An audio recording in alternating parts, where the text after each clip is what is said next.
Welcome to the Just Solutions podcast, where we explore relevant projects, policies, and stories from the perspective of the communities most impacted by climate change: Black, Indigenous, people of color, and those with lower incomes. I'm your host, Aiko Schaefer, Executive Director of Just Solutions.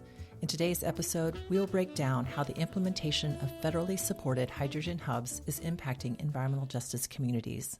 Today, I'm joined by Susan Thomas, she, her, Legislative and Policy Director and Press Secretary of Just Transition Northwest Indiana, an organization working to educate and organize Northwest Indiana communities and workers. Susan was a member of the Just Solutions Energy Research Collaborative, where 9 partner organizations developed an environmental justice framework about hydrogen energy.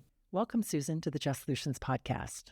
Oh, thanks. It's a pleasure to be here. Just to get us started, Susan, can you describe the environmental justice problems in Northwest Indiana? Well, let's start with the largest, and that would be the BP tar sands refinery in Whiting. It is astounding to go there. We've also got, all of the steel mills here, Cleveland Cliffs, Gary Works, U.S. Steel, and that's all toward Gary and Burns Harbor. And then on the other side, we've got Michigan City, where there's a NIPSCO coal refinery, and they have tons of toxic coal ash literally on the lakefront. And we've had erosion, we've had record high lake levels, and ferocious waves here that sweep over this ancient barrier that is 30 years past its prime.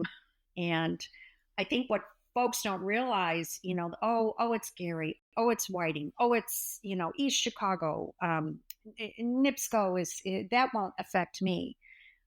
It's the drinking water for 10 million people, more than one state. And the air, like BP's latest accident, they had a back-to-back, February and March, I believe, all of that air went into Chicago. So pollution knows no boundaries. And the frontline communities get it the worst.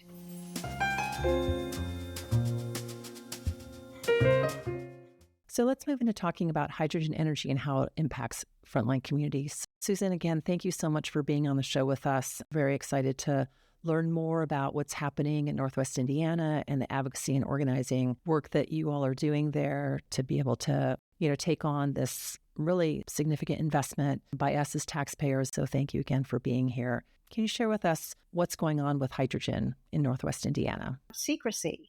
So there's very little transparency. Folks do not really know what this is, what's going on, and there's non-disclosure agreements. So that's further obfuscating the issue. So what we have done is we've actually started this summer doing a canvassing campaign. We have about 10 canvassers. We train them and, going door to door. We have a translator just covering 3 different neighborhoods in Northwest Indiana, the most impacted, with a fact sheet and information that is easily digestible, links to the Just Solutions report, the Just Solutions website, and it's eye-opening. Folks they're interested, they're glad to hear about it. Of course, it's a scary thing to learn about, but I feel like this canvassing process has empowered the communities, and it's all going to culminate in a community Q&A, wherever else we can answer their questions, give a presentation about what this is. What's the reaction that you're seeing when you talk to people in the region about the hydrogen hub that's headed your way?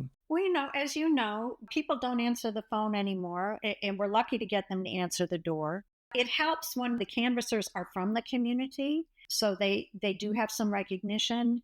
And once you make that connection with one neighbor, and say, hey, can you talk to your family and friends about this? And trust me, some of this is so riveting. They want to share this information, particularly about safety concerns, emergency communication. One of the most important, I believe, talking points that the Just Solutions EJ Collective that worked on the framework, the hydrogen framework, came up with was safety. And community safety and community communication. And that is really lacking here. And our state agency gets a giant F for anything on that front. And industry certainly does not. A lot of them are self-reporting, and we have the fox guarding the hen house there. So public pressure and getting folks to have a conversation about this is really key. Definitely. And, just to note for our listeners, we can put in the show notes a link to podcasts that we've done around hydrogen energy with Dr. Arjun Makujani. And Arjun worked with you, Susan, and other EJ groups across the country to create an hydrogen framework. And we can link to that as well. It's also on our website, along with other technical reports and research that Susan, you're a part of, and groups like yours were part of, and really exciting that you're now taking that out to community and talking with people about it and using that as a tool to be able to facilitate conversation and deep understanding. So you mentioned that there's this lack of transparency, right? So it's the hydrogen hub decisions happened not a long time ago, not recently, but you're still finding that at this point that you don't have a lot of information about the type of hydrogen. It's just stunning. It's stunning. There are several other groups in Indiana that have really championed this as well. Indiana Conservation Voters, Citizens Action Coalition, wonderful allies that have really brought this issue to the fore. Interestingly, when you're in your own local bubble, and so our hub is 3 states, Indiana, Michigan, and Illinois, you just sort of assume like, God, what are we missing? It must be us. And then you get on these national calls like the White House Environmental Justice Advisory Council. There are some folks on there who are on the Carbon Storage Working Group leading that presentation. Were also with us crafting the EJ framework and giving amazing presentations to the White House. And in these presentations, conversations, meetings, we find out that we're all going through the same thing. It's not an isolated, it's just our region dropping the ball, or maybe why aren't we getting enough information? It is nationwide. So that is really another value point of attending these hearings and these meetings. You realize we're not isolated. We're not alone. It's all these other EJ communities as well. Wow. Because part of what the industry should be doing now is embarking on a community benefits agreement, work with community to understand, to have a discussion about what this technology is and to be able to work together. So you're not seeing any of that. You don't see that happening anywhere in your region? DOE OSED had 2 meetings that we attended. They got wise the second meeting. They turned off the chat because the attendees were so well schooled in hydrogen and what it is and all the different colors and all the hazards to all of this. They sort of ran circles around the presenters with science, stats. We were having a mini party in the chat bar.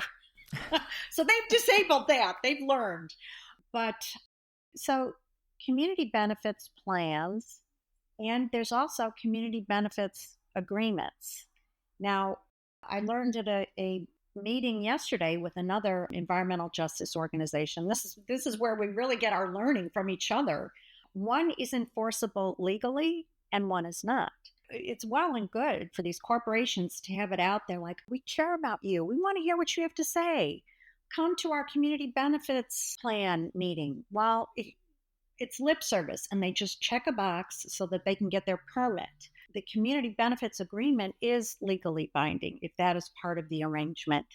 The flip side of that is the community groups who participated in that can be sued in reverse by industry. So that's a scary thought. Why, both of these provisions, I don't know what purpose they serve other than greenwashing, frankly. And so you are tracking it closely, right? You intend to try to be part of these community conversations, and it sounds like the canvassing that you're doing is an important part of that. Yes, absolutely. Well, it's just exciting to hear the work that you're doing to organize and to reach out to community and to be able to build upon your expertise and everything that you've learned around this technology, around hydrogen, and then subsequently be able to engage community around that. And so be really eager to hear your progress on that. I mean, so as you've been working on hydrogen energy and all the things that you've learned From your perspective, we've done this technical webinar with Arjun, and we've talked at length and in depth around how it works, its shortcomings, but really interested in, as you went through that process and learning about the technology and thinking about, your community, what were some of the other environmental justice concerns that you foresee in hydrogen energy in Northwest Indiana? Well, you just said a really important word, which is education on this issue. And I will tell you, we're not even citizen scientists. So we have had to do basically a triage crash course of learning. And so when I say, we learn from other groups, we are not the scientists. So we have had to learn very quickly, flying by the seat of our pants, sharing as much information as we can, reading as much as we can, trying to maintain as much information as we can. Hydrogen hubs are just one issue. We also work on coal ash, we work on sustainable steel, solar. So we're all sort of trying to learn as much as we can about very in-depth technical things. So because of that, because of my own bias of teach it to me like I'm in kindergarten, I find that a very helpful lens. And we were so lucky to have Dr. Arjun Makajani and Dr. Tom Hersbach. Really, I like to say we're not rocket scientists, but we had a couple writing this report who are. And we will go by their science. And they made it accessible to us. And I feel like our job now is to further distill that. Like I always joke, if we could make this into a cat meme, we would be golden. But, all of our attention spans have shrunk. And if you can grab someone's attention with an image, with a quick saying, really get your message across. What are the boots on the ground issues that your neighbor needs to know? And that's where, the whole safety and emergency, that is the angle. Safety, emergency, and water consumption. We're headed into water scarcity. Yeah, say more about the water piece. Well, if we're going to do hydrogen, we really would prefer it was sustainable hydrogen, green hydrogen. So that would be wind and solar. Right now, it's the water usage to make green hydrogen is really untenable. And, I like to give folks a visual, and I say, look out, we can see Lake Michigan from where we are. It's beautiful. And I say, visualize this, a giant straw going into Lake Michigan and the lake level going down. It is that amount of water, billions of gallons of water that is needed right now. Now, hopefully, and from what I understand, this process is still, being perfected, and hopefully it will get to a point where that will not be the case, but we're not there yet. So people understand that. Well, and I think what you're doing is so important, and something we don't do as often as just getting out and talking to one another. And I think just sharing the expertise that you have, your organization has, to be able to help organizations know what's coming, what's possible good and bad when we look at environmental policy and environmental solutions, for sure. And this one being one of great concern to your region.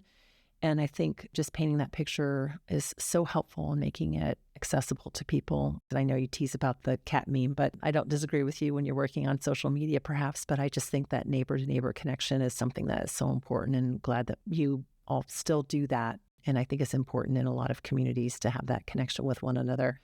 The hydrogen hub in your community is blue hydrogen.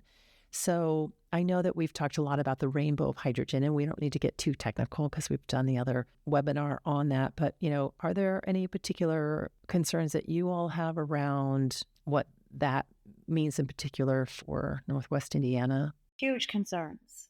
First of all, this is going to be the largest dump ever attempted. So nothing's ever been done at this scale. Additionally, it's on an earthquake fault line. So what could go wrong? It's very alarming. Never before attempted at this scale, and yet to even make a difference in greenhouse gases, the scale, even though it's vast here, is immaterial. It won't make a difference in the overall picture. And in fact, it's going to make the situation worse. As we learned from Dr. Arjun Makajani and Dr. Tom Hersbach, the tremendous amount of leakage of methane from this process. Why that is not being amplified more in the media, I think we really need to push that as well. But we're just going to be one giant dump here. And that is where we get into the safety. That is where Satarsha, Mississippi is our calling card, as it has become for many of these advocacy groups. As you know, that pipeline exploded in a small town in Mississippi. And because you need oxygen to burn fuel, none of the emergency vehicles could run to come to the situation where people were passed out, they were on the ground. It was a horrible emergency. And, this one guy who's on his way back from a fire, because he had his oxygen pack on, he was able to basically save the town. And it is really dramatic. And these folks are still suffering long-term health impacts. It's a very serious situation.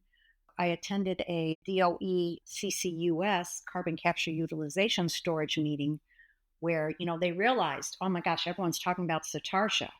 How do we get ahead of this?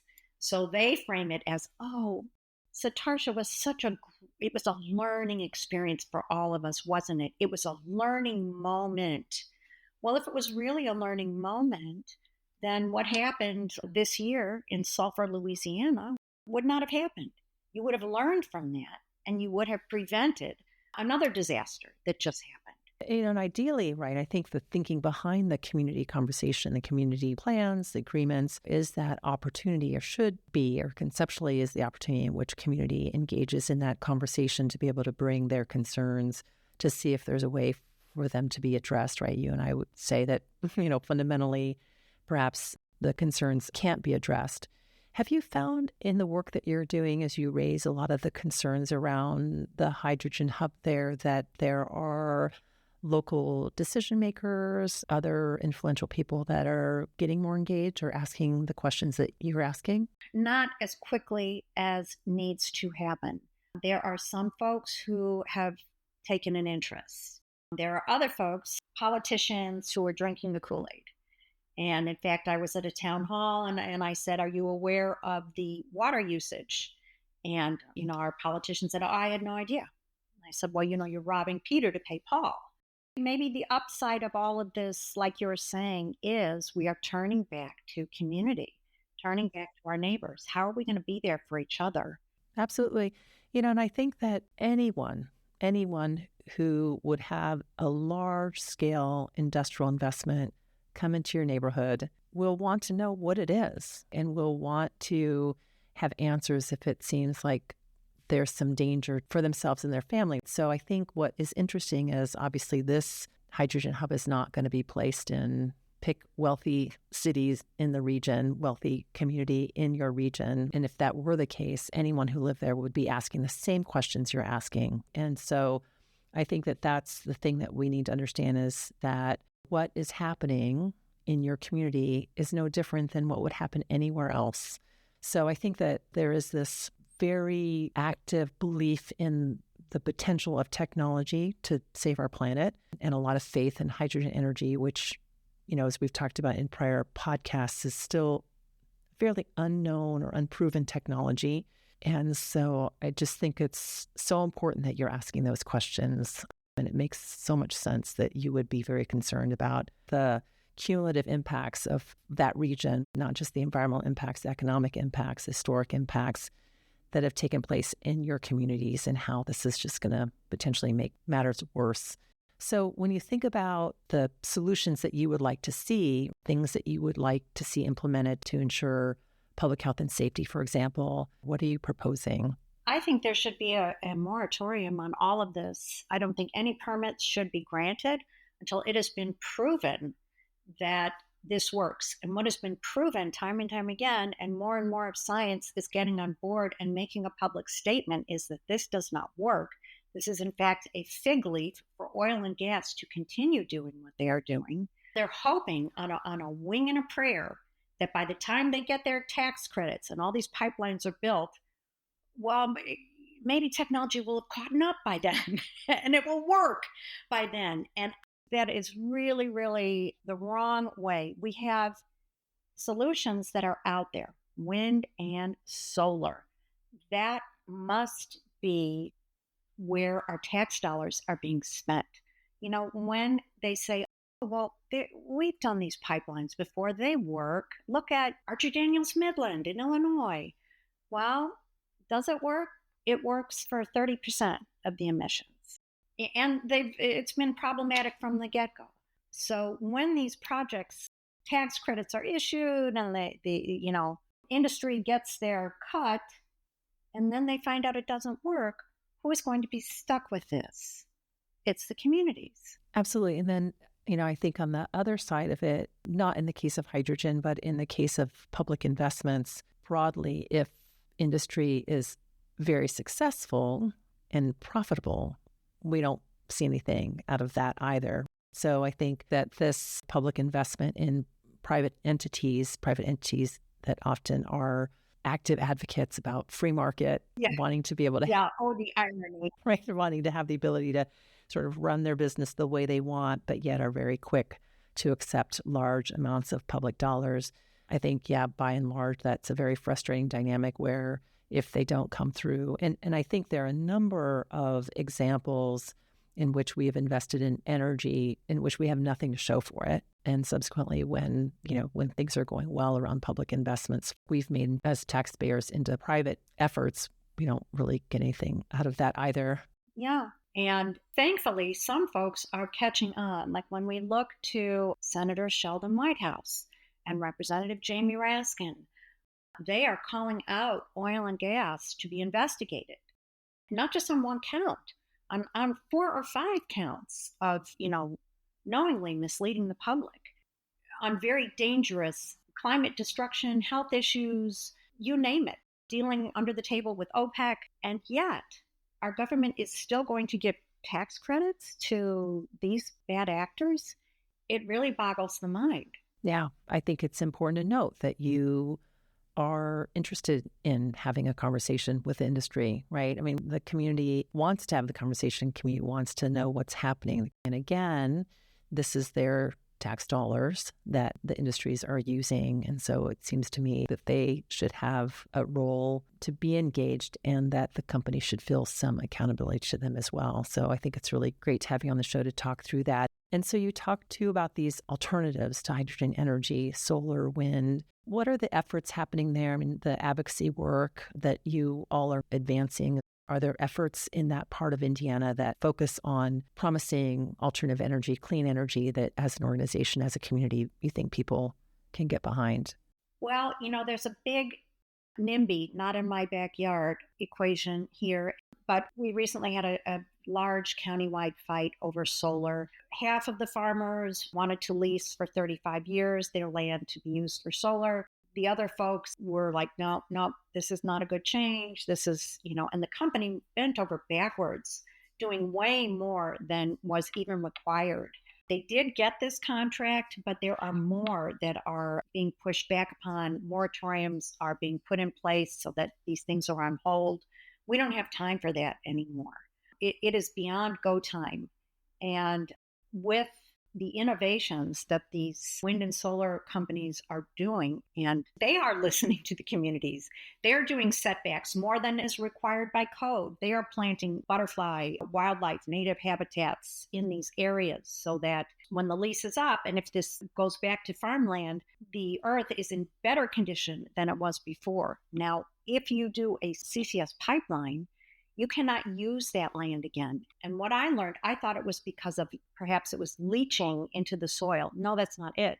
It is that the soil is so compressed afterwards that nothing will grow in it. No root system has the ability to go down and to go around as plant roots do.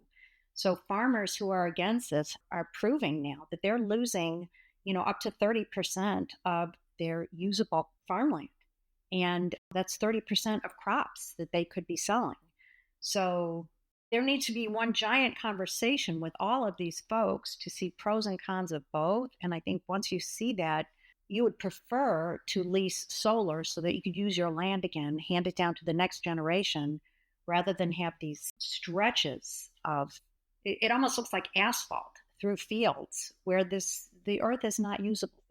Yeah, I think you raised such an important point, which is we have to do something, right? And so if the solution is not hydrogen and the solution is solar, then we have to figure out how to get there because, yeah, we have to do something about climate change. And I think it's an interesting dilemma from the standpoint that we've got to have something in place. I think clearly you and I would talk about, too, the conversation around conservation, conversation about other ways in which we're changing culture and behavior to have people, use less, buy less, drive less. But I think you raise an interesting dilemma that if we're saying no to hydrogen and yet people are also saying no to solar, then what is the conversation? Do you find that when you're out in community that people are open to solar?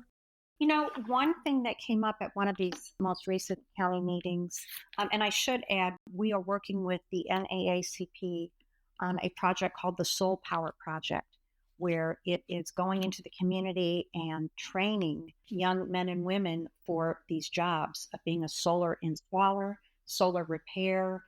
These are union jobs where you go through the whole, apprenticeship and the whole chain where ultimately you have a family sustaining union job.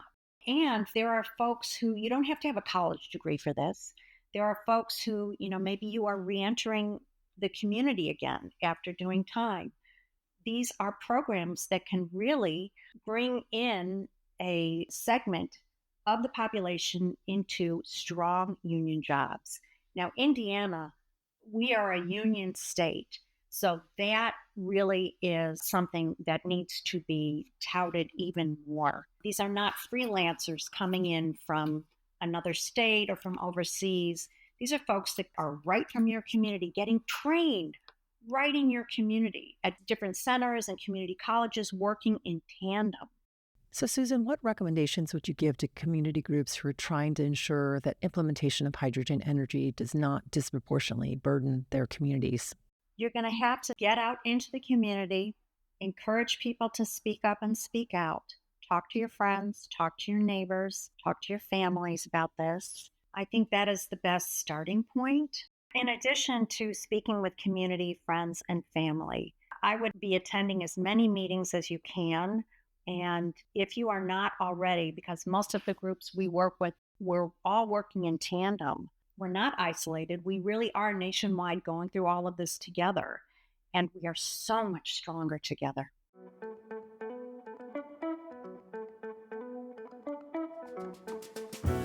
Thank you again, Susan, for being with us today. And thanks to our listeners for joining us on the Just Solutions podcast.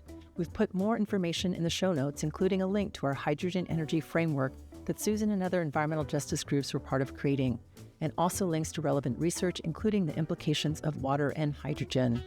Special thanks to our producer, Taylor Ward, and our recording engineer and editor, Angel Batista.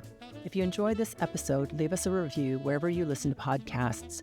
Like to know more about the work of Just Solutions, visit our website at justsolutionscollective.org. You can also follow us on Instagram, LinkedIn, Twitter, and Facebook for the latest updates.